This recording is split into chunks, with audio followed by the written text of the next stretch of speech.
Então, vamos aqui para a nossa leitura do parágrafo 489 do capítulo 6º inédito, Karl Marx, e esse 489, ele é a última seção, né, dessa segunda parte, né, que o Marx ele discute a produção capitalista é produção de mais valor, né? Porque depois tem uma terceira parte, mas é uma terceira parte bem pequena, que é onde ele vai falar o produto da produção capitalista não é apenas mais valor, é capital. Olha que interessante, essa segunda parte era uma parte mais alongada, porque aí ele discute aqui a produção do mais valor, é por isso que ele discutiu aqui nessa parte a subsunção formal, real, trabalho produtivo, improdutivo, né? Porque aquilo que interessava, na verdade, é a produção do mais valor, né? Então, agora ele está se dirigindo para um outro tópico, quer dizer, esse 489 ele ainda avança nessa questão da produção do mais valor, né? Mas o 489 é uma parte bem pequena. Quando nós chegarmos no 489, nós já concluímos o capítulo 6º inédito, né? Então, vamos começar a ler esse 489, mistificação do capital, etc., o que significa que o Marx aqui ele está tratando de várias coisas, se supõe, né? Vamos lá.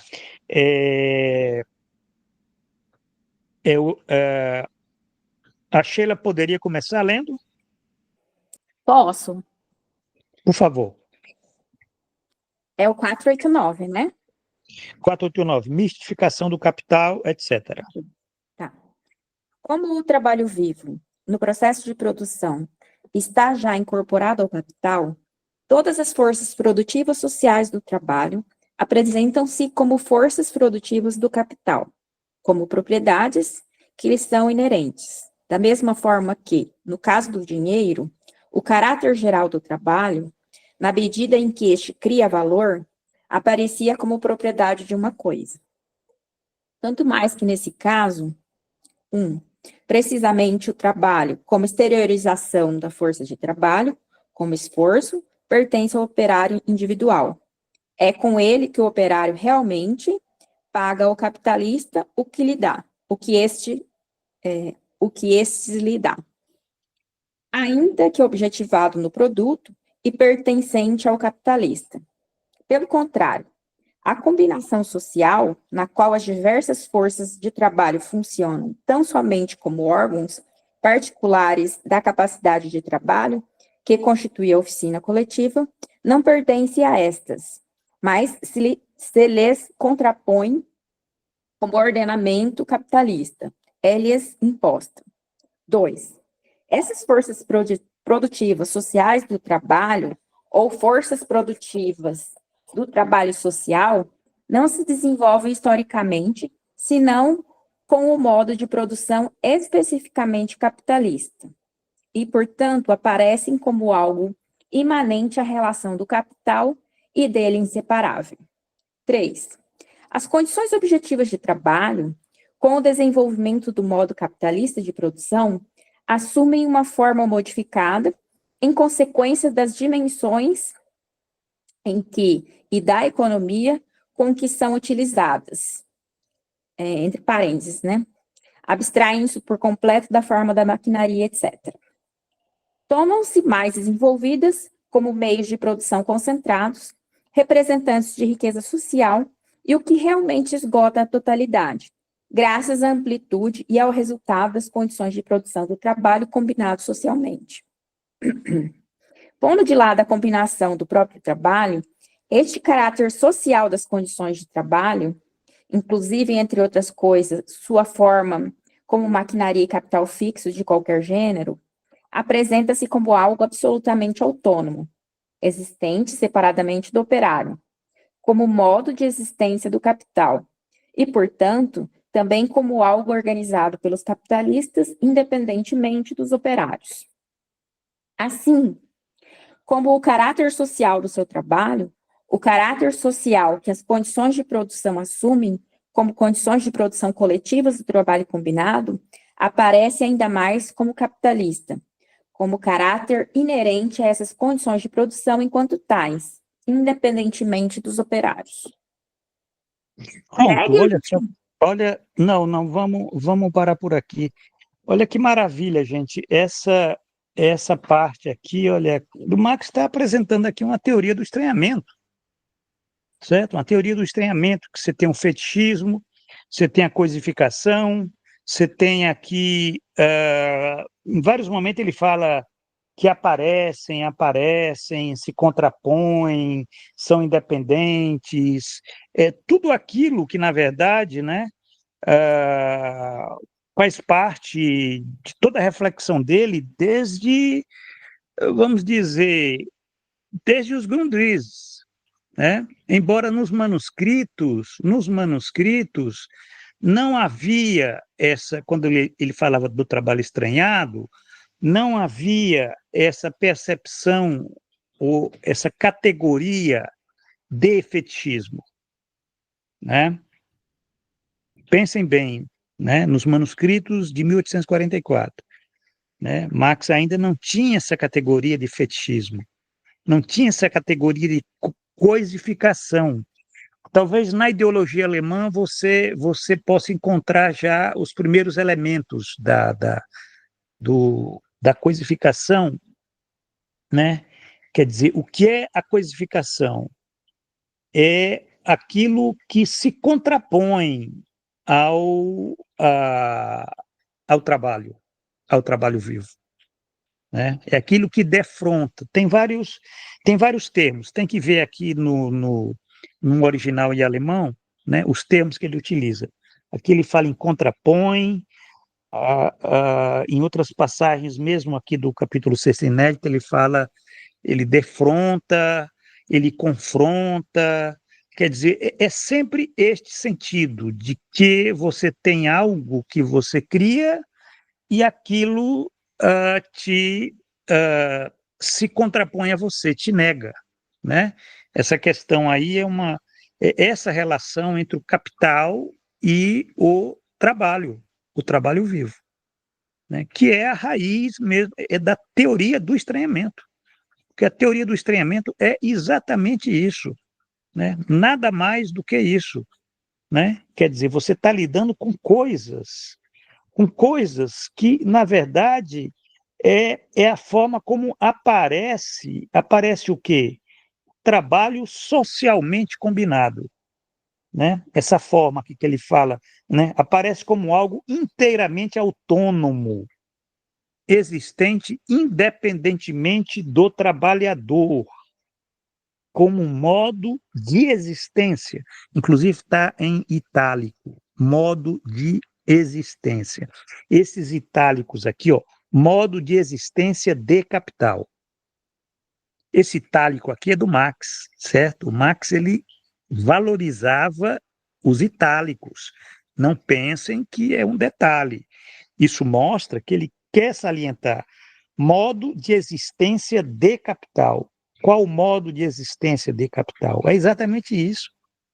É aquilo que tem algo inteiramente autônomo, né? Quer dizer, aquilo que é estranho, mas é objetivamente estranho, não é subjetivamente, não é uma questão subjetiva. O estranhamento não é uma teoria da subjetividade, né? Embora a subjetividade seja objetiva, quer dizer, você tem estranhamento, mesmo que você não tenha consciência da, daquilo que te confronta, que te defronta, né? Quer dizer, ele várias vezes aparece aqui, ó, esse texto que a Sheila leu, ó, aparece ainda mais como sempre assim, o trabalho combinado aparece ainda mais como capitalista, né? Quer dizer, o trabalho combinado aparece como capital. Quer dizer, aquilo que é trabalho, aquilo que é nosso, aparece como aquilo que é do outro. Vocês já perceberam essa? É por isso que o capítulo 6 inédito, ele é muito rico naquilo que eu falei para vocês, que você tem aqui já elementos de uma teoria do estranhamento que não é aquela dos manuscritos de 1844, eu diria que tem mais elementos aqui do que está nos Grundrisse, embora nos Grundrisse você encontre também, assim como no Capital você encontra também, né? Se você for ler aquela seção lá, o caráter, né, fetichista da mercadoria, né, e seu segredo, né, é exatamente isso, né? Porque ali é a coisa do aparecimento, né? Como aparece na consciência, né? O que ele está falando aqui é do fetichismo. Aparece, né, como algo imanente à relação do capital, inseparável dele, né? O que é que aparece? As forças produtivas sociais do trabalho, né? Quer dizer, o capital, ele é o grande usurpador. Na verdade é isso, ele é o grande usurpador. Ele usurpa aquilo que é do trabalho. Mas é que trabalho? O trabalho social combinado, o trabalho socialmente combinado, né? Inclusive o intelecto geral. Isso que você tem a inteligência artificial é o trabalho socialmente combinado, o trabalho intelectual, socialmente combinado, a inteligência artificial. Aquilo aparece é, é, como sendo do capitalista, né? Como sendo do capitalista, como sendo algo, né? Quer dizer, várias partes aqui aparece esse tema, aparece, porque aqui está se lidando com essa dimensão do aparecimento, né? Da, da mistificação. É por isso que esse tópico 489 é mistificação do capital, né? O capital, ele não é apenas um grande usurpador, ele é um grande mistificador, no sentido místico mesmo da palavra, né? Místico, o que é o místico, né? O que é uma coisa mística? É aquilo que aparece como sendo algo, né? É, algo que te contrapõe, te confronta, que é estranho, né? Que não é o teu poder, né? Quer dizer, aí esse tipo de reflexão, o Marx ele não tem desenvolvida nos manuscritos de 1844. Aparece alguns elementos na ideologia alemã, isso é muito interessante para ver, porque isso aí tem origem de onde é que o Marx tirou né? A formulação inicial ainda é filosófica. Mas quando ele vai entrando na crítica da economia política, ele vai encontrar esse mesmo movimento, né, nas leis do capital, nas leis daquilo que os economistas, né, Ricardo, Smith, tá, né, os economistas, eles apresentavam, né? O que é economia política? A economia política é uma ciência burguesa. O que é que ela faz? Ela mistifica. Ela mistifica o quê? Ela mistifica isso que ele está falando aqui, ó. Ela mistifica que o capital, ele, uh, ele aparece como sendo a força produtiva social. Ele é ele é a força produtiva, né? Quando na verdade a força produtiva é o trabalho, forças produtivas do trabalho social, né? Quer dizer, são usurpadas pelo capital, o que aparece como algo imanente à relação do capital, inseparável dele, né? Quer dizer, e essa é a grande questão, essa força né, da coisa, né? Essa é a coisificação. Como ela aparece aparece de forma fetichizada, né? Então, você tem aqui elementos no capítulo 6 inédito, não é, né? Mas está muito presente, né? Muito presente em várias passagens, o Max ele faz referência a isso. Agora, eu queria ouvi-los, né? Alguém comentando alguma passagem que foi lida pela Sheila aqui para nós prosseguirmos a seguir. Se o Eziel, a Nissan, a própria Sheila quiser comentar alguma passagem ou quiser comentar isso que eu comentei. Eu estava tentando buscar aqui, é que eu tenho as duas versões do manuscritos, mas assim, ele está falando já, depois eu vou tentar achar a passagem, é porque essa tradução da Boitempo é muito ruim, não achei a outra. Que ele fala dessa inversão, né, do sujeito-objeto. Ele já meio que trata dessa questão da alienação no sentido da incorporação, mas aqui, por exemplo, ele não tem ainda, né, a distinção entre fundamental, né, entre trabalho e força de trabalho, né, que essa distinção ela é fundamental, essa descoberta que ele faz é onde ele vai, vamos dizer assim, é o argumento que ele acha para explicar o mais-valor, e aí confrontando tanto o Adam Smith quanto o Ricardo, eu acho que é nos Grundrisse, né? E ele também não tem ainda, né, a definição, e apesar dele falar em capital, né, nos manuscritos econômicos, ele não tem ainda essa, essa definição de capital no sentido que ele vai incorporando mais elementos da economia política para poder apresentar, né, o capital no livro primeiro. Então, falta muitos elementos ainda para ele chegar nessa elaboração, né? Se não me engano, né, professor, o Marx, ele fez algumas versões antes de colocar a última seção ali do capítulo primeiro, né, que ele trata do fetichismo, né, e ele incorpora isso depois, né, de algumas publicações do livro 1. E justamente simbolizando depois o grau de importância que tinha a ver para até se tratar da relação da alienação, né? Que aí muitos autores vão dividir, cindir, né? Principalmente o Althusser, né? Até, se não me engano, na apresentação do livro 1, se não me engano, o Althusser é ele que faz, né, da Boitempo. E ele fala para desconsiderar o primeiro, segundo, terceiro, quarto capítulo, alguma coisa assim. E você comece a leitura a partir do capítulo tal, enfim, tirando.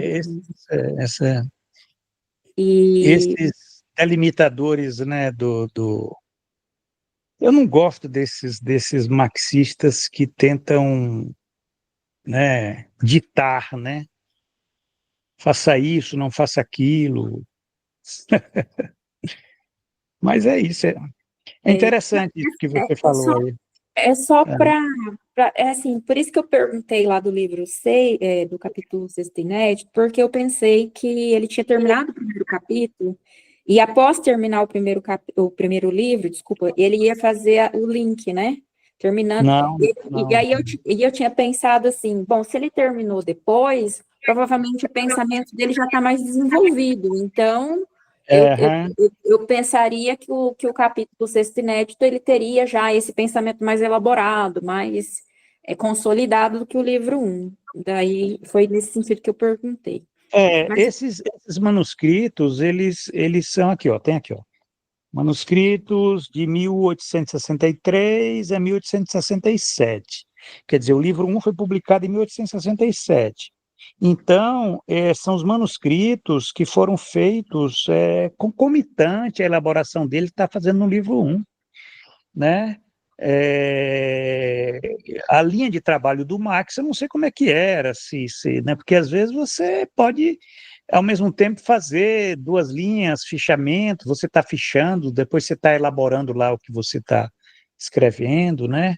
Mas o essencial é que não existe, eu não vejo, vamos dizer, é claro que eu vejo entre isso e os manuscritos de 1844, mas eu não vejo entre isso e o Capital, né? Eu posso estar enganado, né? Mas no essencial, eu estou tentando entender exatamente, e aí eu coloquei a minha preocupação aí para vocês.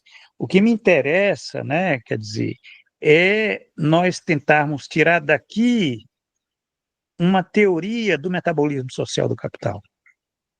Até para entender o nosso tempo, para saber em que mundo nós vivemos, saber até que ponto chegou tudo isso que o Marx estava colocando, esse poder que o capital tem, né? Porque nunca o capital teve tanto poder como hoje. Talvez se explique por conta disso que ele já está colocando aqui, né? Que é esse desenvolvimento das forças produtivas sociais do trabalho, que na medida que se desenvolve, isso fortalece o capital, né? E ao fortalecer o capital, evidentemente, né, por tabela, você enfraquece o trabalho, trabalho vivo, né? Quer dizer, porque é uma relação diametralmente antagônica, né? Se fortalece um, enfraquece o outro, entendeu? Então, quer dizer, talvez a gente possa entender esse desenvolvimento tecnológico, ele tem essa função. Porque o que é que representa o desenvolvimento tecnológico? Exatamente esse desenvolvimento das forças produtivas sociais do trabalho. E isso daí, como se dá no sistema do capital, aparece como algo imanente à relação do capital. Então, quer dizer, e se é capital, confronta o trabalho vivo, né? Então, isso explica, de um certo modo, nós estamos numa sinuca aí, porque nunca o desenvolvimento tecnológico, você sabe, a Nissan estuda isso, o Exel estuda isso, a coisa da plataformização, da inteligência artificial, da indústria 4.0, todos esses elementos aí, né?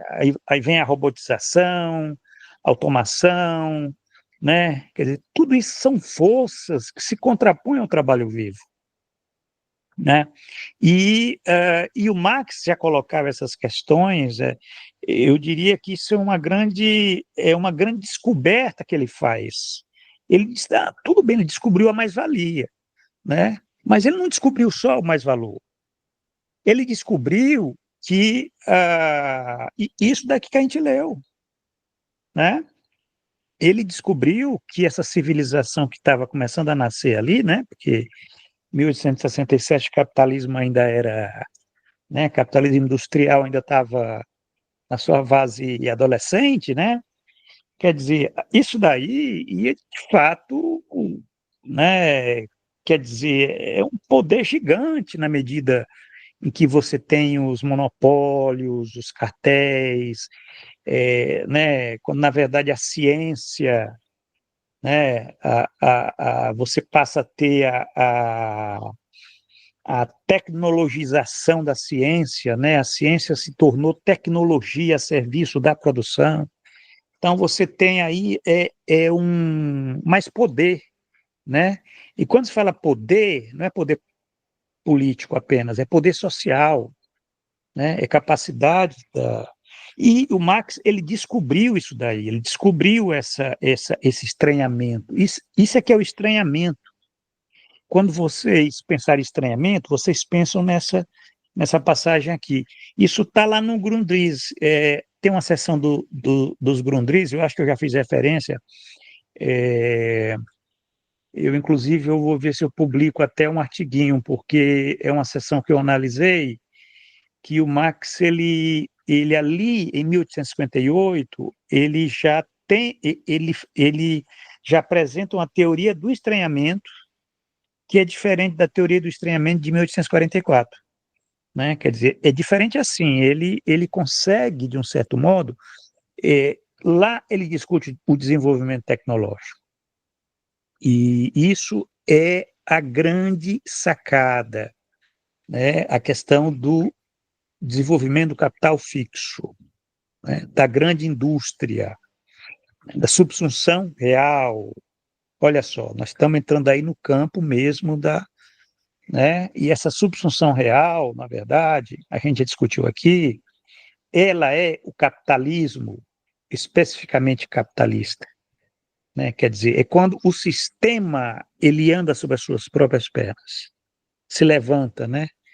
Isso daí é outra grande sacada do velho Marx, né? Quer dizer, o Marx ele vai fazendo descobertas assim muito interessantes para a gente pensar não apenas a economia política, né? A parte das crises, né? Mas é a questão mesmo do poder, né? Do poder que é o capital. O capital é poder, né?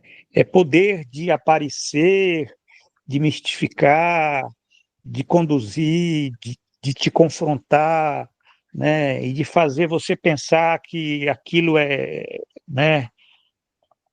Aquilo não é teu, né? Aquilo é do outro e que você tem que submeter. Quer dizer, você tem vários elementos interessantes que o Marx ele apenas vai sugerindo, né? No Capital, livro 1, né? No Capital, livro 1, você tem os elementos, mas nos manuscritos, porque qual a importância dos manuscritos? Nos manuscritos, gente, o autor ele está mais livre. O autor ele está mais livre para especular. E o Marx ele era um autor da especulação, especulação dialética, né?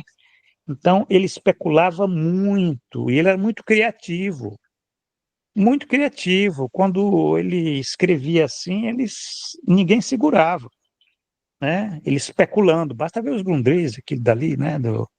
Então, essa é a importância de você respeitar os manuscritos, porque os manuscritos eles têm os seus limites, mas essa teoria do estranhamento, eu diria que é um grande achado para, para se fazer a crítica do Capital, né? É por isso, eu fui mal entendido, né? Quando eu falei que havia uma teoria do estranhamento, uma teoria da exploração, né? Que acharam que eu estava como se fossem duas coisas diferentes, né? Não é, mas são dois modos de você estar organizando, estar pensando problemáticas, né? Que, na verdade, essa problemática do estranhamento, ela não é exatamente a problemática da exploração. A problemática da exploração é essa que vocês estão vendo aqui, é a produção do mais-valor, né? Agora, a problemática do estranhamento são as questões que surgem a partir dessas condições que o Marx fala aqui, ele até bota em itálico, né? Modo de existência de capital, né? Modo de existência de capital. E quando se fala modo de existência, você está falando que existência social, né? Você está falando de reprodução, não é só de produção. Você está falando de relações sociais, está falando de sujeitos, está falando de consciência, de subjetividade. Então, quer dizer, você tem elementos aí, mas que você pode derivar a partir daí uma série de especulações, né? E eu diria que eu sabia que nesse 489 a gente ia ter essas passagens brilhantes aqui do velho Marx. Agora eu vou pedir que o senhor Eziel quer comentar alguma coisa? Sim, um ponto, né, é que o capital, né, enquanto propriamente um sistema de controle do metabolismo social, ele tem como fundamento, né, esse poder de controle do metabolismo social, justamente a propriedade e o controle sobre as condições sociais de produção, né, sobre as forças produtivas do trabalho, né, isso que é a base do poder de controle metabólico, né, sobre o organismo social, no caso, né. É interessante que nessas passagens o Marx, ele coloca, né, assim, elementos da dinâmica capitalista como fundamentais até para esse desenvolvimento das forças produtivas, né, para o desenvolvimento da produtividade, né. A lógica do processo de acumulação capitalista se desenvolve, sobretudo, a partir de uma progressão da produtividade do trabalho, né, dessa redução de custos, baseado na inovação tecnológica, né, em inovações organizacionais, né, do processo de trabalho, inovações tecnológicas. E um outro elemento também que o Marx coloca, né, para esse desenvolvimento é a própria concentração, né, das condições de produção. Essas condições de produção, elas se tornam capital, né, e elas se concentram. E isso é favorável para o próprio desenvolvimento dessa produtividade, dessas forças produtivas, né? Essa dinâmica capitalista, ela alavanca o desenvolvimento tecnológico, né? E é interessante pensar os limites desse processo também, né? Porque num contexto de crise social do capital, né? Você vê agora com as tecnologias de inteligência artificial, isso, esses níveis de produtividade, essas forças produtivas, elas são colocadas até em outro patamar, né, de base de desenvolvimento das forças produtivas, né, e a lógica, né, digamos assim, dessa inovação, né, ela aparece num contexto de crise estrutural do capital, ser cada vez mais limitada, digamos assim, né?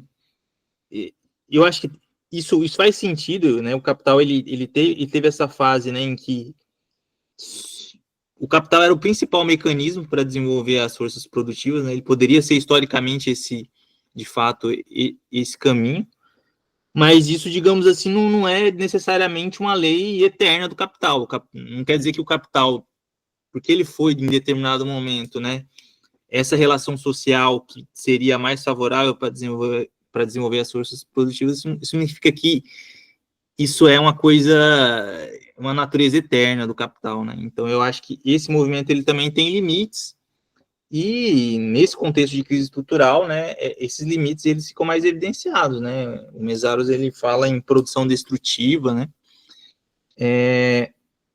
Mas, por exemplo, pensando até em formas de transição, né, pós-capitalista, né, em possibilidades, é interessante pensar, né, o quanto as forças produtivas poderiam se desenvolver, talvez numa dinâmica além do que elas podem ser desenvolvidas na lógica do capital, né, nessas condições limitadas pela crise estrutural. Por exemplo, o modelo chinês, que tem ali a planificação, o planejamento econômico, né, outras relações de propriedade, né, que são superiores à relação, por exemplo, capital, tradicional, a herança, né, essa concentração de riqueza que é parte da lógica da estrutura capitalista, né, tradicional, mas outras relações de propriedade, de distribuição da riqueza, né, isso como mecanismo para o planejamento econômico, né?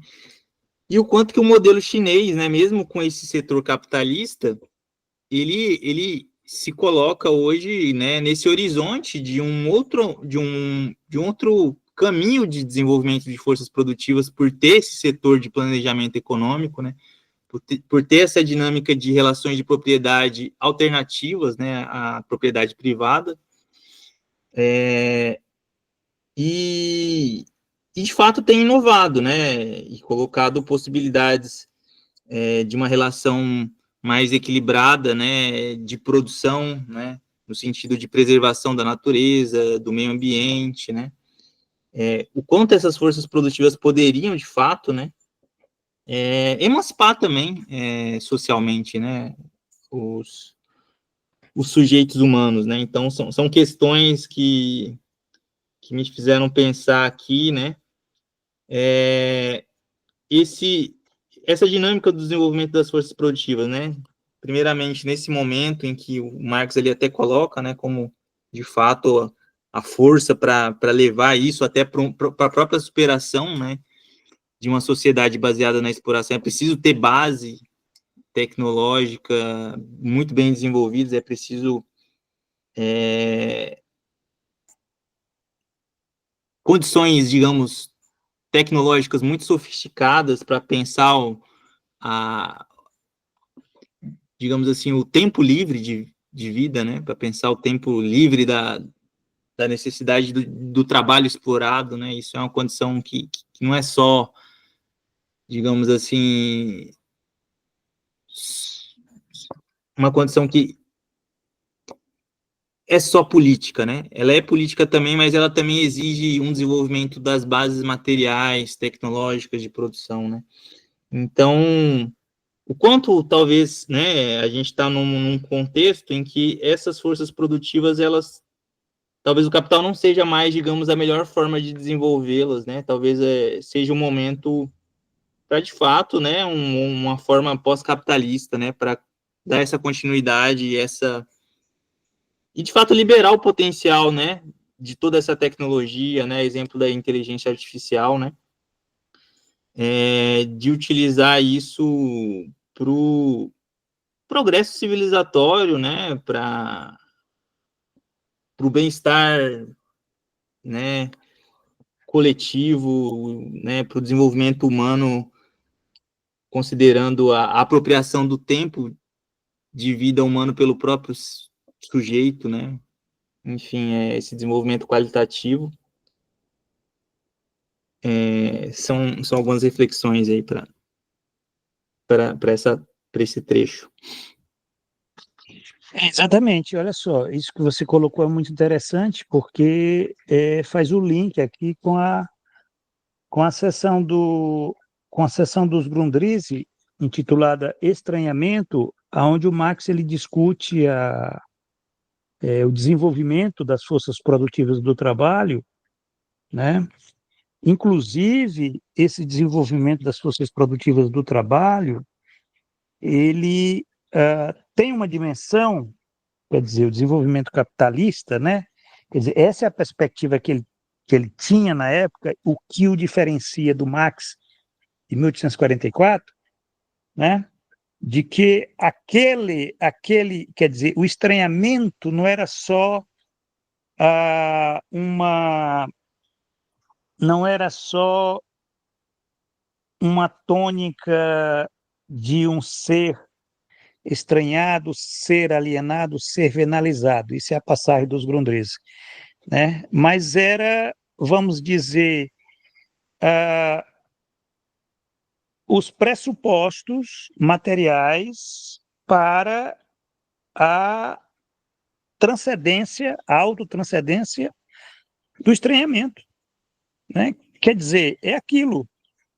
O comunismo ele é resultado de uma sociedade que desenvolveu, né, as forças produtivas do trabalho, né? E isso está muito claro. Quer dizer, o estranhamento ele tem dentro dele, né, a sua própria, quer dizer, a própria negação do capital, as possibilidades para isso segundo Marx, as possibilidades para que você possa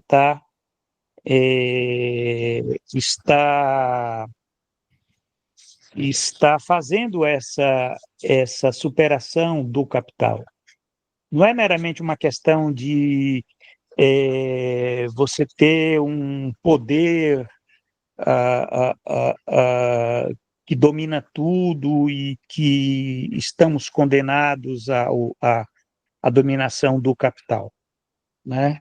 Quer dizer, o conceito de estranhamento, ele também tem dentro dele o conceito de autotranscendência, né, do estranhamento, né, por conta dessa contradição, de que aquele desenvolvimento ali das forças produtivas, do trabalho, né, é o desenvolvimento das forças produtivas, né, como ele diz aqui, né, sociais do trabalho, né, são forças produtivas do trabalho social, né, são condições coletivas de produção do trabalho combinado, né? Então, quer dizer, isso é que é interessante, essa ideia de que ele via o desenvolvimento tecnológico não no sentido apenas de fortalecer o poder do capital, mas também ele via como sendo uma condição para a emancipação. Olha que interessante. Isso você encontra no Marx em 1867. Você não encontrava no Marx em 1844, onde o trabalho estranhado era algo que oprimia, que tirava a essência do ser genérico,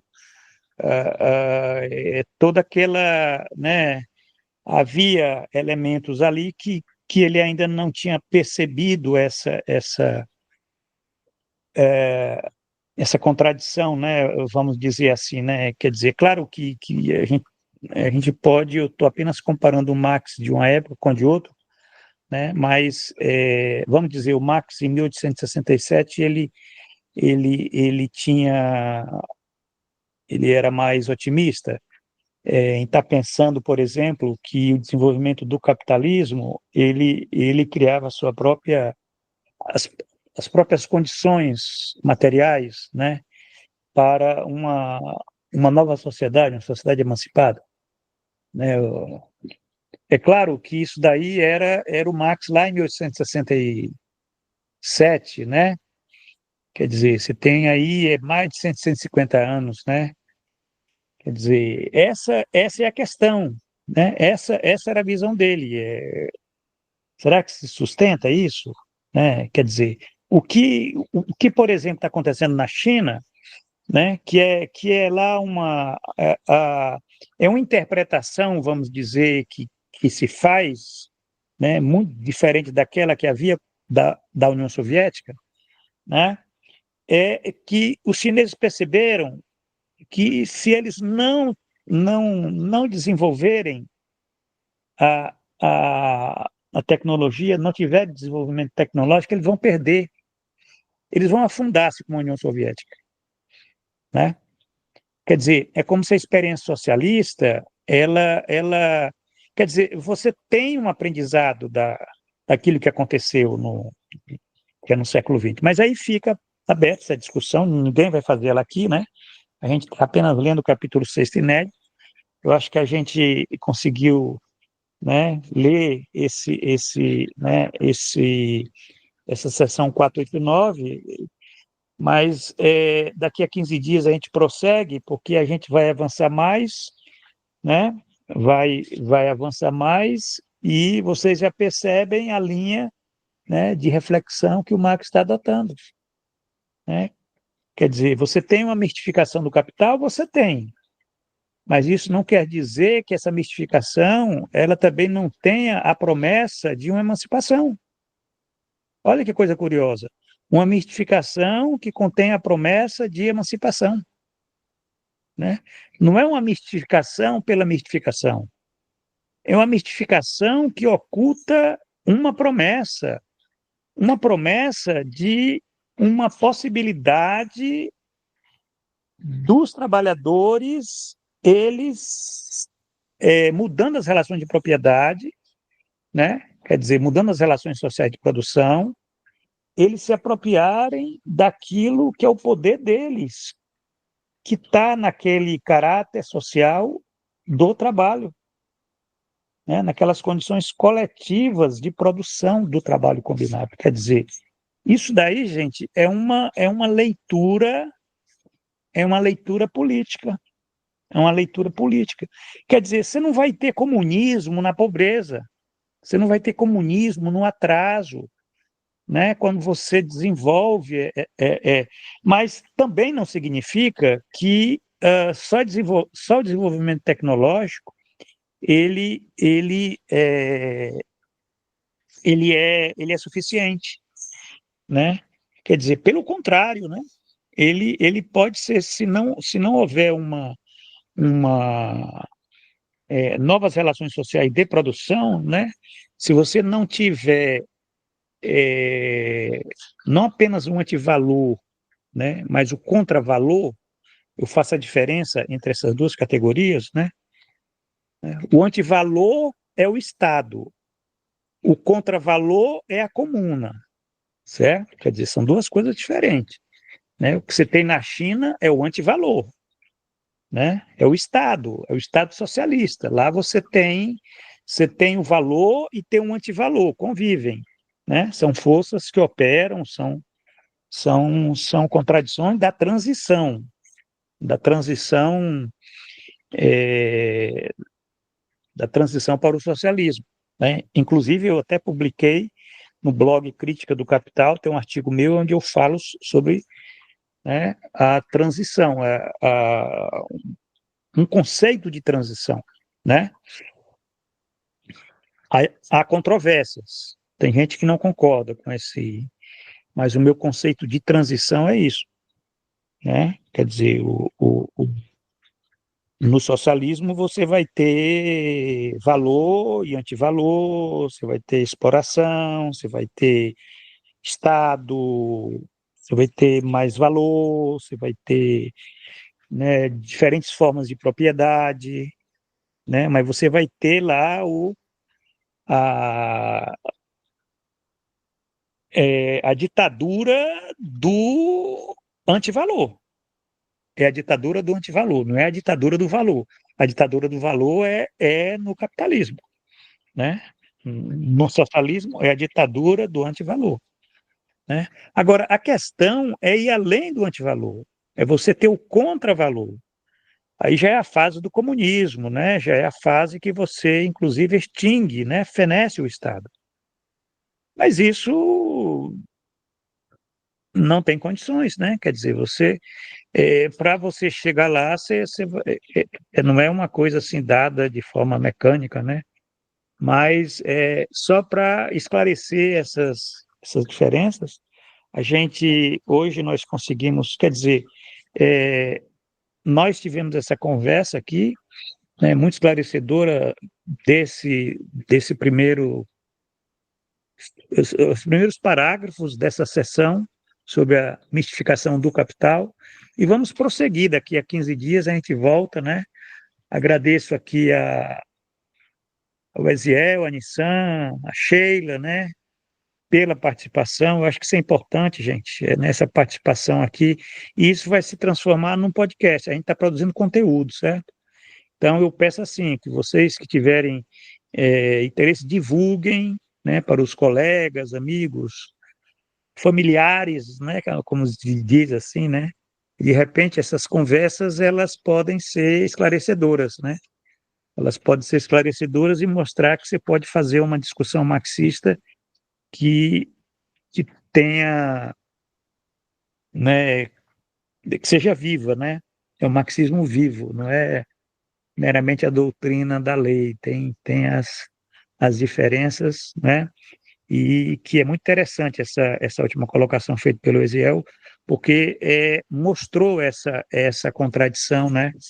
Que está posta nessa mistificação do capital. Bom, gente, é isso aí. Aqui são 8 da noite. E uma boa noite aí para, né, a Sheila, que se cuida, Sheila, aí do dedo ferido. E a Nissan Eziel, um abraço aí, até a próxima, então. Muito Valeu, pessoal. obrigada, professor Eziel, Sheila. Até a próxima.